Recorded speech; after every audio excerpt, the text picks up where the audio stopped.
Scott Newell, First Assistant Golf Professional over here at the Founders Club at St. James. And today I'm going to be bringing you this month's tip from the pro. If you like these types of videos, things like swing tips, maybe even talk about new golf equipment, we're going to have a lot of exciting content coming up the next few weeks that we will kind of advertise and get out there to you.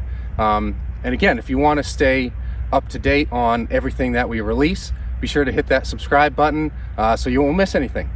Without any further ado, today we're going to be talking about 3 different things that you can do to become a better driver of the golf ball.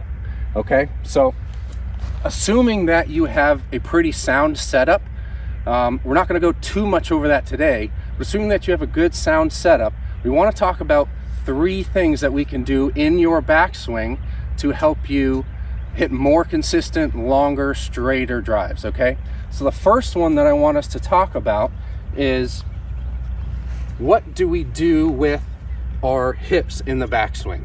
Okay, I see a lot of people, when they take their driver swing, they kind of wind up, but they're not really winding up efficiently as they possibly could. And as a result, it's very hard to time the back or the downswing and all the components to that. So tip number 1 is, once you get settled in here, you start to take your backswing. I really want you to think about taking this right pocket here and your right hip and putting it as far behind you as you just physically can, as much as you are capable. What that's going to allow you to do is make a really nice big turn without kind of just swinging the club up to the top like this. So tip number 1, really turn that right pocket as far behind you as you possibly can. Tip number 2, in addition to that, what that's also going to allow you to do is create what we call a lot of width in the backswing. Okay, width would be how wide you're swinging. So this kind of distance here from my hands to, let's say, my sternum, that's very wide. We want that to be a nice long distance. So what we're trying to avoid is this sort of very bent right or trail arm, depending if you're right-handed or left-handed. We're trying to avoid that look. Okay, so what I want us to do as we turn that right hip behind us is really feel like we're pushing our arms and our hands kind of away from the body, creating more of a little bit straighter right arm. You might feel like you're like this, you'll probably be more in this position, okay? The wider you swing, the more speed you can create, more distance potential you have to hit the ball down the fairway. And number 3 is, I really want you to capitalize on your swing speed. I really want you to focus on having very tension-free shoulder sockets, okay?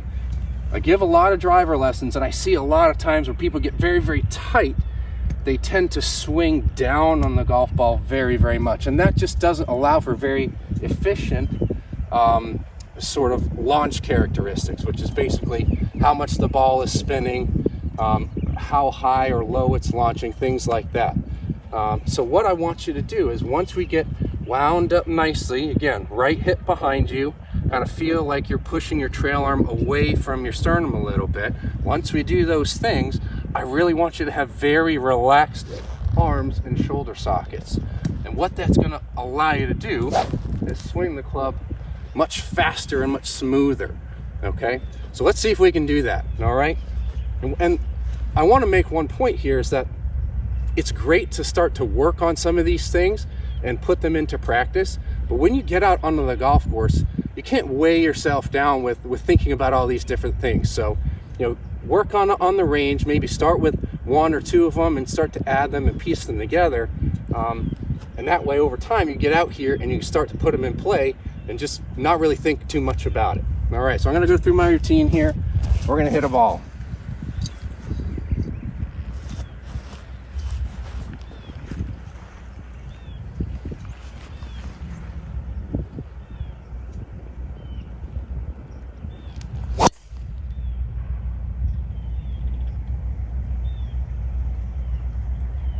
Guys, I can't hit my drive much better than that.